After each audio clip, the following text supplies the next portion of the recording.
والنجم إذا غوى.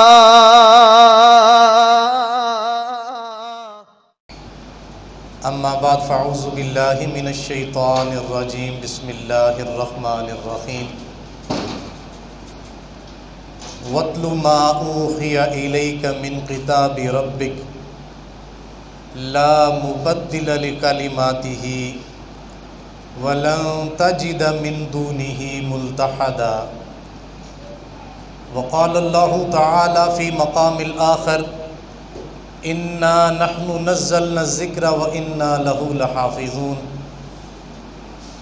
وقال النبی صلی اللہ علیہ وسلم انی قد ترکت فیکم ما ان اعتصمتم بہ لن تضلوا کتاب اللہ وسنت نبیہ او کما قال علیہ الصلاۃ والسلام رب اشرح لی صدری ویسر لی امری واحلل عقدۃ من لسانی یفقہوا قولی.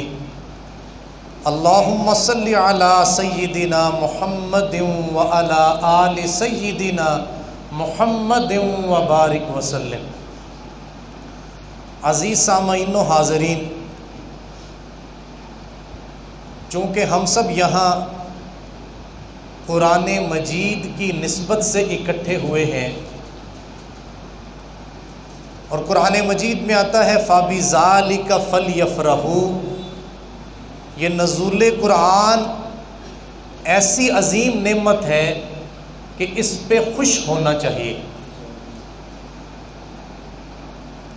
جب تکمیل دین کی آیت مبارکہ سورۃ المائدہ کی آیت نمبر 3 خطبہ حجت الوداع کے موقع پر نازل ہوئی، الیوم اکملت لکم دینکم واتممت علیکم نعمتی ورضیت لکم الاسلام دینا، کہ آج کے دن میں نے تمہارے لیے تمہارا دین مکمل کر دیا ہے، تم پر اپنا احسان پورا کر دیا اور اسلام کو بطور دین تمہارے لیے پسند کر لیا. جب یہودیوں کو پتہ چلا کہ حضرت محمد صلی اللہ علیہ وآلہ وسلم پر آج دین مکمل کر دیا گیا ہے، تو وہ کہتے تھے کہ اگر ہمارے نبی پر دین مکمل ہوتا تو آج کے دن ہم عید مناتے. یہ اتنی بڑی خوشی ہے، اتنا خوشی کا موقع ہے کہ قرآن مجید کی تکمیل کے موقع پر ہم سب جمع ہیں. اس لیے میں کوشش کروں گا کہ قرآن مجید کی وابستگی کے عنوان سے چند گزارشات کروں تاکہ اتنے ذوق و شوق سے ہم قیام اللیل میں اللہ کا قرآن سنتے ہیں، اللہ کا کلام سنتے ہیں، تو اللہ کے اس کلام سے ایسی محبت بھی ہو کہ ہم اس پر عمل کرنے والے بھی بن جائیں، ہم اس کو سمجھ کر اس کے مطابق اپنی زندگیوں کا رخ اور قبلہ صحیح کرنے والے بن جائیں. تو قرآن مجید اللہ کی کتاب بھی ہے اور اللہ کا کلام بھی ہے. دیگر جتنی آسمانی کتابیں ہیں وہ فقط اللہ کی کتابیں ہیں، لیکن قرآن مجید اللہ تعالیٰ کا کلام بھی ہے. اللہ تعالیٰ نے اسے خود تکلم فرمایا ہے، یہ اللہ تعالیٰ کی صفت ہے. اس لیے جس قدر اللہ تعالیٰ کی ذات بلند ہے اسی طرح یہ قرآن مجید بھی بلند ہے.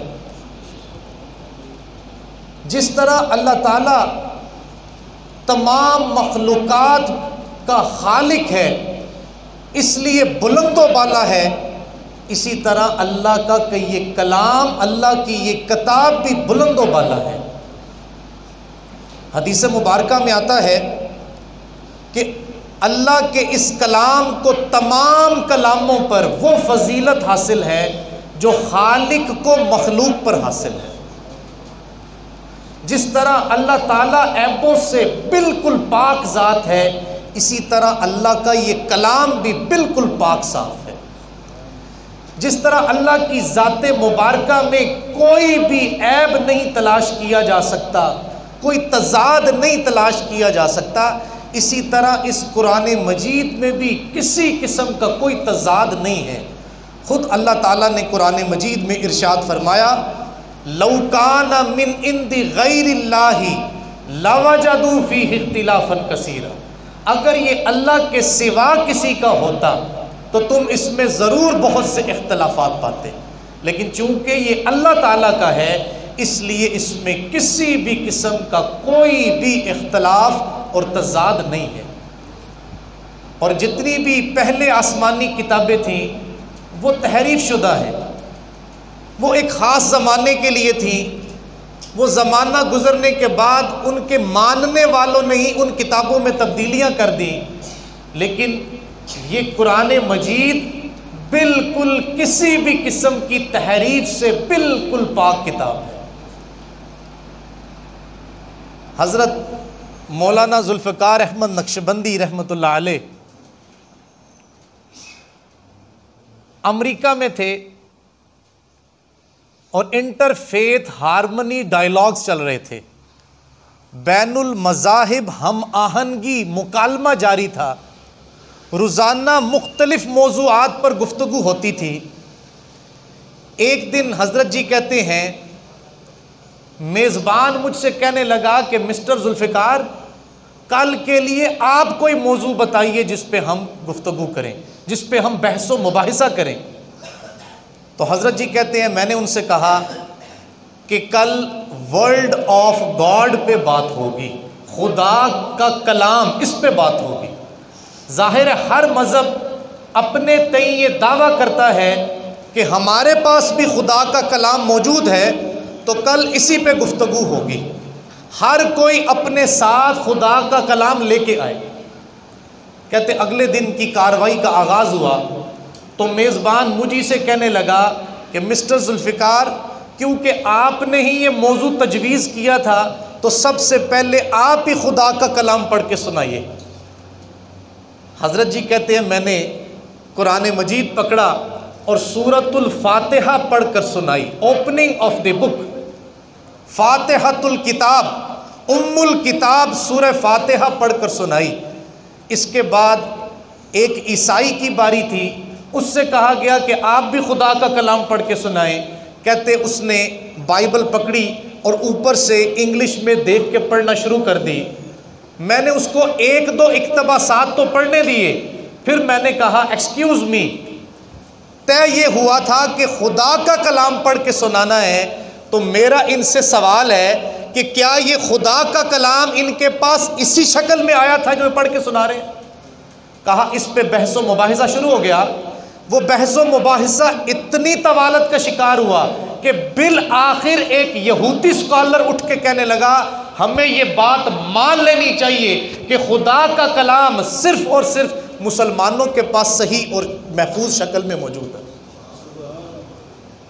یہ بہت بڑی سعادت مندی ہے، بہت بڑی خوش قسمتی ہے کہ ہمارے گھر میں جو قرآن مجید موجود ہے یہ بالکل وہی قرآن ہے جو اللہ تعالیٰ نے تکلم فرمایا ہے، پھر لوح محفوظ پر اتارا ہے، اور پھر لوح محفوظ سے نبی کریم صلی اللہ علیہ وسلم کے قلب اطہر پہ اتارا ہے، اور پھر ان کے ذریعے ان کے واسطے سے امت تک پہنچا ہے۔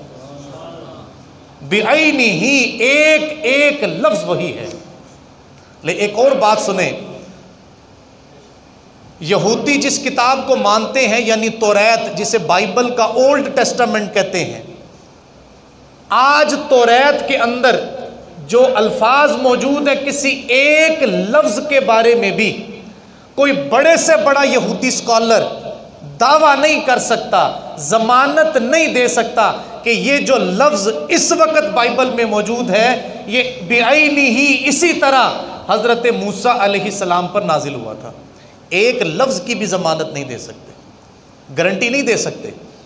اسی طرح عیسائی جو بائبل کا نیو ٹیسٹامنٹ یعنی انجیل پر ایمان رکھتے ہیں، آج جو ان کے پاس انجیل موجود ہے اس کے کسی ایک لفظ کے بارے میں بھی کوئی بڑے سے بڑا عیسائی پادری یہ دعویٰ نہیں کر سکتا کہ اس وقت انجیل میں یہ جو لفظ موجود ہے یہ حضرت عیسیٰ علیہ السلام پر بالکل اسی طرح نازل ہوا تھا. لیکن الحمدللہ ثم الحمدللہ، بھئی ہمارا سب کا بنتا یہ کہہ دیجیے الحمدللہ ثم الحمدللہ. آج ہمارے پاس جو قرآن مجید موجود ہے، ہمارے بڑے بڑے علماء نہیں، ہمارا بچہ یہ دعویٰ کر سکتا ہے کہ الحمدللہ رب العالمین سے لے کر من الجنت والناس تک یہ پورے کا پورا قرآن وہی ہے جو حضرت محمد صلی اللہ علیہ وآلہ وسلم کے قلب اطہر پہ نازل ہوا. اتنی بڑی خوش قسمتی کہ اللہ کا کلام محفوظ و معمول شکل میں ہمارے پاس موجود ہے، لیکن یقین جانے ہم اس کی قدر نہیں کرتے. ہم اس کی قدر نہیں کرتے. حالانکہ مسلمان کے سچے ہونے کی دلیل قرآن مجید ہے. مسلمان کے سچے ہونے کی سب سے بڑی نشانی قرآن مجید ہے. قرآن مجید کے بغیر کوئی مسلمان خود کو سچا ثابت کر کے دکھائے.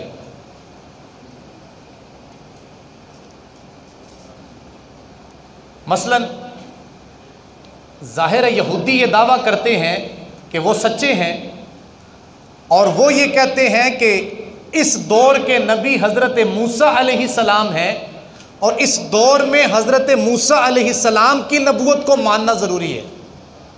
عیسائی یہ دعویٰ کرتے ہیں کہ ہم سچے ہیں اور حضرت عیسیٰ علیہ السلام اس دور کے نبی اور رسول ہیں، اس دور میں ان کی نبوت اور رسالت پر ایمان لانا ضروری ہے. جبکہ ہم مسلمان یہ دعویٰ کرتے ہیں کہ نہیں، ہم سچے ہیں اور حضرت محمد صلی اللہ علیہ وآلہ وسلم اس دور کے نبی اور رسول ہیں، اور اس دور میں ان پر ایمان لانا ضروری ہے. اب سچا کون ہے؟ ہم تو یہ صاف کہہ دیں گے کہ ہم سچے ہیں، لیکن ہمارے پاس دلیل کیا ہے کہ ہم سچے ہیں؟ ہمارے پاس نشانی کیا ہے کہ ہم سچے ہیں؟ ہاں، تو اس کا جواب سن لیجئے. بہت اہم بات ہے. یقین جانیں آپ کا دل شرح صدر حاصل ہو جائے گا، آپ کے ایمان میں انشاءاللہ اضافہ ہوگا یہ بات سن کے، اور انشاءاللہ کبھی کوئی آپ کو تذبذب میں نہیں ڈال سکے گا کہ مسلمان سچے نہیں ہیں. اس کا جواب یہ ہے، اس کی دلیل ہمارے پاس یہ ہے کہ بھئی ہم یہودیوں سے کہیں گے کہ حضرت موسیٰ علیہ السلام کا معجزہ کیا تھا؟ آپ کا معجزہ عصا تھا. جب وہی عصا چٹان پہ مارتے تو وہاں سے 12 چشمے جاری ہو جاتے تھے. جب وہی عصا دریا پہ پھینکتے تھے تو دریا رستہ دے دیتا تھا. جب وہی عصا جادوگروں کے سامنے پھینکتے تھے تو وہ اژدہا بن کے ان کے مصنوعی سانپوں کو نگل جاتا تھا. یہودی کہیں گے ہاں، ہم بھی مانتے ہیں کہ حضرت موسیٰ علیہ السلام کا یہی معجزہ تھا. ہاں، اب معجزہ تو نبوت کی نشانی اور دلیل ہوتا ہے. کیا معجزہ نبوت کی نشانی اور دلیل ہوتا ہے. نبی معجزہ دکھاتا ہے تاکہ اس کے معجزے کو دیکھ کر اس کی نبوت پر ایمان لایا جائے. تو ہم یہودیوں سے کہیں گے بھئی لاؤ دکھاؤ کہاں ہے حضرت موسیٰ علیہ السلام کا معجزہ. اب وہ بہانے تراشتا ہے، وہ ہیلے بہانے کرتا ہے کہ بھئی ہیکل سلیمانی میں نیچے ایک تابوت ہے، اس میں تمام انبیاء کے معجزے ہیں. ہم کہیں گے بھئی ہیلے بہانے نہیں چلیں گے، دکھاؤ حضرت موسیٰ علیہ السلام کا معجزہ کہاں ہے. چونکہ حضرت موسیٰ علیہ السلام کو اللہ نے دنیا سے اٹھا لیا تو ساتھ ہی ان کے معجزے کو بھی دنیا سے اٹھا لیا. اب ان کا معجزہ باقی نہیں تو نبوت بھی باقی نہیں. حضرت موسیٰ علیہ السلام کا معجزہ دنیا پر باقی نہیں، اس لیے نبوت بھی باقی نہیں. اب ہم عیسائیوں سے کہیں گے کہ حضرت عیسیٰ علیہ السلام کا معجزہ کیا تھا؟ وہ کہیں گے کہ آپ مردوں کو بھی اللہ کے حکم سے زندہ کر دیا کرتے تھے، نابینا کو بینا کر دیا کرتے تھے. ہم کہیں گے ہاں، ہم بھی اس پر یقین رکھتے ہیں. لاؤ اب دکھاؤ حضرت عیسیٰ علیہ السلام کا معجزہ کہاں ہے. اللہ تعالیٰ نے حضرت عیسیٰ علیہ السلام کو دنیا سے اٹھا لیا، ان کے معجزے کو بھی دنیا سے اٹھا لیا، آج ان کا معجزہ دنیا پر باقی نہیں، اس لیے اب ان کی نبوت بھی باقی نہیں۔ اب ہماری باری ہے مسلمانوں کی، ہم کہیں گے ہمارے نبی صلی اللہ علیہ وسلم کے اور بہت سے معجزے تھے، لیکن وہ معجزہ جو پوری امت کے لیے قیامت تک آنے والے تمام انسانوں کے لیے معجزے کی حیثیت رکھتا تھا، وہ قرآن مجید تھا، وہ قرآن مجید ہے۔ اور دیکھو معجزہ باقی ہے، ہاں معجزہ باقی ہے، اس لیے ہمارے نبی کی نبوت بھی باقی ہے۔ اور صرف معجزہ باقی نہیں ہے، اس معجزے میں اللہ کا چیلنج بھی باقی ہے کہ اگر تمہیں اس کے اللہ کے کلام ہونے میں کوئی شک ہے تو اس جیسی ایک صورت بنا لاؤ اور اللہ کے سوا جسے چاہے اپنا مددگار بنا لو، ان کنتم صادقین، اگر تم سچے ہو۔ لیکن آج 1400 سال کا عرصہ گزر جانے کے باوجود وہ قرآن مجید جیسی ایک صورت بھی پیش نہیں کر سکے۔ یہ اس بات کا اعلان ہے کہ قرآن مجید ہمارے نبی کا معجزہ ہے، معجزہ باقی ہے، اس لیے ہمارے نبی کی نبوت اور رسالت بھی باقی ہے۔ اس لیے مسلمان کے تو سچے ہونے کی سب سے بڑی نشانی قرآن مجید ہے۔ پھر بھی کتنا افسوس ہے کہ آج اسی قرآن کے ساتھ بے وفائی ہے، آج اسی قرآن کو پس پش ڈال دیا ہے، آج اسی قرآن کو فقط رمضان کی کتاب بنا دیا ہے۔ اب تو بعض گھروں میں رمضان میں بھی اس کو پڑھنا نصیب نہیں ہوتا، حالانکہ نبی کریم صلی اللہ علیہ وآلہ وسلم نے وصیت فرمائی ہے۔ ہم اپنے باپ دادا کی وصیت کو بڑا یاد رکھتے ہیں۔ نبی کریم صلی اللہ علیہ وسلم نے خطبہ حجت الوداع کے موقع پر ارشاد فرمایا تھا، انی قد ترکت فیکم ما ان اعتصمتم بہ لن تضلوا کتاب اللہ و سنت نبیہ۔ میں تم میں دو چیزیں چھوڑ کر جا رہا ہوں، اگر انہیں مضبوطی سے تھامے رکھو گے کبھی گمراہ نہیں ہوگے، ایک اللہ کی کتاب اور دوسرے اس کے نبی کی سنت۔ ایک اللہ کی کتاب اور دوسرے اس کے نبی کی سنت۔ تو گویا آج ہماری گمراہی و ضلالت کی سب سے بڑی وجہ یہ ہے کہ ہم نے قرآن کو چھوڑ دیا ہے اور نبی کریم صلی اللہ علیہ وسلم کی سنتوں کو چھوڑ دیا ہے۔ حالانکہ یہی قرآن ہے، حدیث مبارکہ میں آتا ہے القرآن حجت لک او علیک، قرآن تیرے لیے حجت ہے یا تجھ پر حجت ہے۔ گویا اگر قرآن سے ناطہ جوڑا، قرآن کی تلاوت کی اور اس پر عمل کیا تو کل یہی قرآن اللہ کے حضور ہماری شفاعت کر رہا ہوگا۔ الصیام والقرآن یشفعان للعبد یوم القیامہ، روزہ اور قرآن قیامت کے دن اللہ کے حضور اپنے بندے کی سفارش کریں گے اور یہ سفارش قبول کر لی جائے گی۔ تو اگر تو اس سے ناطہ جوڑا تو کل یہی قرآن ہماری شفاعت کر رہا ہوگا، اللہ کے حضور ہماری گواہی دے رہا ہوگا، اور اگر اس سے ناطہ توڑ لیا تو کل کو یہی قرآن ہمارے لیے خسارے کا سبب ہوگا۔ یہی قرآن سے ناطہ توڑنا ہمیں جہنم میں لے کے جائے گا۔ اس لیے قرآن سے ناطہ جوڑنا بہت ضروری ہے۔ قرآن کے ہر مسلمان پر 5 حقوق ہیں۔ ایک تو قرآن مجید پر ایمان لایا جائے، اس کی تلاوت کی جائے، اس کو سمجھا جائے، اس پر عمل کیا جائے اور اس کو آگے پہنچایا جائے۔ قرآن کے ہر انسان پر 5 حقوق ہیں۔ اب دیکھنا آج یہ ہے کہ ہم تکمیل قرآن کی محفل میں تو آ گئے، پورا مہینہ قرآن کو تو سن لیا، قرآن کو پڑھ لیا، کیا قرآن کے یہ 5 حقوق ہم پورے کر رہے ہیں یا نہیں کر رہے؟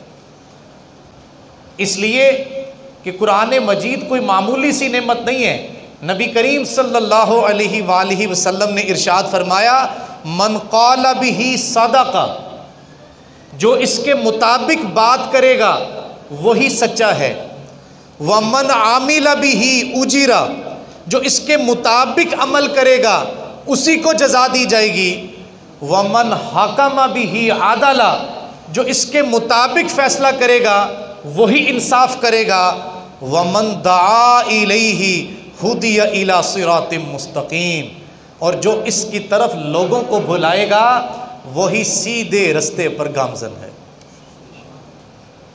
گویا آج سچا وہی ہے جو قرآن کے مطابق بات کرے، آج اسی کا عمل اللہ کی بارگاہ میں قبول ہے جو قرآن کے مطابق عمل کرے، اسی کی بات انصاف پر مبنی ہے جو قرآن مجید کے مطابق فیصلہ کرے، اور وہی صراط مستقیم پر گامزن ہے جو قرآن کی طرف لوگوں کو بلاتا ہے اور قرآن کے پیغام کو لوگوں میں عام کرتا ہے۔ تو سب سے پہلا حق کیا ہے؟ قرآن مجید پر ایمان لے کے آنا، یعنی قولاً بھی اور عملاً بھی قرآن مجید پر ایمان رکھنا۔ دوسرا حق کیا ہے؟ قرآن مجید کی تلاوت کرنا۔ حدیث مبارکہ میں آتا ہے افضل العبادات قراءۃ القرآن، میری امت کی سب سے افضل عبادت قرآن مجید کی تلاوت ہے، قرآن مجید کی تلاوت ہے۔ اس لیے بطور خاص قرآن مجید کی تلاوت کا اہتمام کیا جائے، کیونکہ قرآن مجید کی تلاوت کے اہتمام کرنے سے ایمان میں اضافہ ہوتا ہے۔ اسی طرح تیسرا حق کیا ہے کہ قرآن مجید کو سمجھنا، ہر معاملے میں اسی کتاب سے رہنمائی لینا، ہر معاملے میں، فسق و فجور ہو، فتنہ و فساد کا زمانہ ہو، قرآن مجید کو روشن کتاب سمجھنا اور اسی سے ہدایت لینا، یہ قرآن مجید کا تیسرا حق ہے۔ اور قرآن مجید میں اللہ تعالیٰ نے ارشاد فرمایا افلا یتدبرون القرآن ام علی قلوب اقفالها، کیا تم قرآن مجید میں غور و فکر نہیں کرتے؟ کیا تم قرآن مجید پر غور و فکر نہیں کرتے یا تمہارے دلوں پر تالے لگ گئے ہیں؟ تو گویا قرآن مجید کو نہ سمجھنا، قرآن مجید میں غور و فکر نہ کرنا، یہ ایسے ہی ہے کہ گویا کسی کے دل پہ تالا لگ گئے ہیں، اس کے دل پہ سیاہی لگ چکی ہے، اب وہ ہدایت قبول کرنے کے قابل ہی نہیں ہے جو قرآن مجید سے ہدایت حاصل نہیں کرتا، جو قرآن مجید میں غور و فکر نہیں کرتا۔ اور حدیث مبارکہ ہے کہ ویل لمن قرأہا، تباہی ہے اس شخص کے لیے جو اس کی تلاوت تو کرے ولم یتفکر فیہا، اور اس میں غور و فکر نہ کرے۔ اسی لیے حضرت علی کرم اللہ وجہہ ارشاد فرمایا کرتے تھے کہ اگر میرا جی چاہتا ہے کہ میں اللہ سے باتیں کروں تو میں نماز پڑھتا ہوں، اور اگر میرا جی چاہتا ہے کہ اللہ مجھ سے باتیں کرے تو میں قرآن پڑھتا ہوں۔ گویا قرآن مجید پڑھنے والے کو ایسے محسوس ہوتا ہے کہ یہ میرے دل کی ترجمانی ہے، اور یقین جانیے جو قرآن مجید میں غور و فکر کرتے ہیں ان سے جا کر پوچھ کر دیکھ لیجئے کہ جو پریشانی لاحق ہوتی ہے، کبھی مایوسی ان کے بھی غلطی سے قریب آ جاتی ہے، وہ قرآن مجید کو لے کر بیٹھتے ہیں نا، تو اللہ تعالیٰ قرآن مجید کی آیتوں کو کھول کھول کر ان کے لیے بیان کرتا ہے، ان کی پریشانیاں دور ہو جاتی ہیں، ان کی مایوسی دور ہو جاتی ہے، ایسے محسوس ہوتا ہے کہ ہر آیت اللہ تعالیٰ میرے ہی لیے نازل فرمائی ہے۔ اس لیے قرآن مجید کو سمجھنا، اس کے لیے میں نے ایک خواہش کا اظہار بھی کرنا ہے آپ کے سامنے، اگر آپ اس کو قبول کریں گے تو ہم اس سلسلے کا آغاز کر دیں گے۔ تقریباً 7 سال سے میں اس مسجد میں جمعہ کا خطبہ دیتا ہوں، اور شاید ہی کوئی موضوع ایسا چھوڑا ہو جس پہ ہم نے گفتگو نہ کی ہو، لیکن اب میرا جی چاہتا ہے کہ قرآن فہمی، قرآن کو سمجھنا، قرآن میں غور و فکر کرنا یہ بہت ضروری ہے۔ اور میں نے اپنے بہت سے دوستوں کو بھی دیکھا ہے کہ قرآن مجید کی تلاوت تو کر لی لیکن قرآن مجید کو سمجھنے اور اس میں غور و فکر کرنے کی طرف کوئی توجہ نہیں دیتے۔ اس لیے میں سوچ رہا تھا کہ کیوں نہ اس مبارک موقع پر یہ اعلان کیا جائے کہ بھئی اب ہر جمعے کو قرآن مجید شروع سے ہم ترجمہ اور تفسیر پڑھنا شروع کریں گے۔ قرآن مجید میں غور و فکر کریں گے، ایک ایک آیت پہ غور کریں گے، تو کیا آپ میں سے کون کون ہے کہ جو اس مسجد میں آ کر قرآن مجید کو سمجھنے میں ہمارے ساتھ شامل ہوگا؟